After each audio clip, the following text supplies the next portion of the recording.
saya Mutmainah dengan NIM C20423035. Di sini saya akan menjelaskan analisis lingkungan pemasaran mikro dan makro. Silakan menyimak. Jadi, analisis lingkungan pemasaran terdiri dari dua komponen utama, yaitu lingkungan mikro dan lingkungan makro.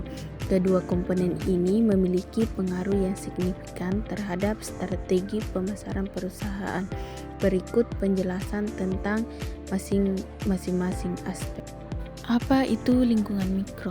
Jadi, lingkungan mikro adalah faktor-faktor atau elemen-elemen yang secara langsung mempengaruhi aktivitas dan kinerja suatu organisasi atau bisnis. Lingkungan ini berada di dalam atau di sekitar perusahaan dan biasanya dikendalikan atau dipengaruhi oleh perusahaan.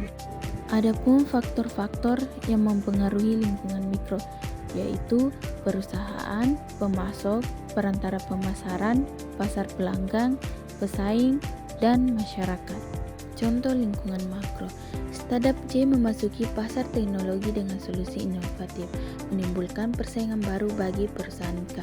Kan tetapi melalui pemahaman yang mendalam tentang faktor lingkungan mikro, perusahaan K merancang strategi pemasaran untuk menjaga keberlanjutan operasional mereka di tengah persaingan yang ketat.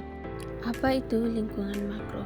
Jadi, lingkungan makro mengacu pada bagian kondisi ekonomi makro, tempat suatu perusahaan atau sektor beroperasi mempengaruhi kinerjanya. Ekonomi makro membahas produksi agregat, pengeluaran, dan tingkat harga dalam suatu perekonomian, bukan industri dan pasar individual. Lingkungan makro dipengaruhi oleh beberapa faktor, yaitu produk domestik bruto, inflasi, pekerjaan, belanja konsumen, kebijakan moneter, kebijakan fiskal. Apa contoh lingkungan makro? Faktor politik merupakan contoh kekuatan lingkungan makro yang dapat mempengaruhi bisnis. Faktor ini meliputi undang-undang atau peraturan pemerintah yang mengatur perusahaan atau industri tempat mereka beroperasi.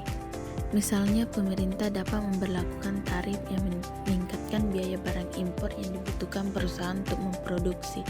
Daripada membayar tarif, perusahaan dapat mencari sumber domestik untuk barang-barang ini yang lebih murah. Dalam banyak kasus, perusahaan perlu membebankan biaya tambahan kepada konsumen dalam bentuk kenaikan harga produk.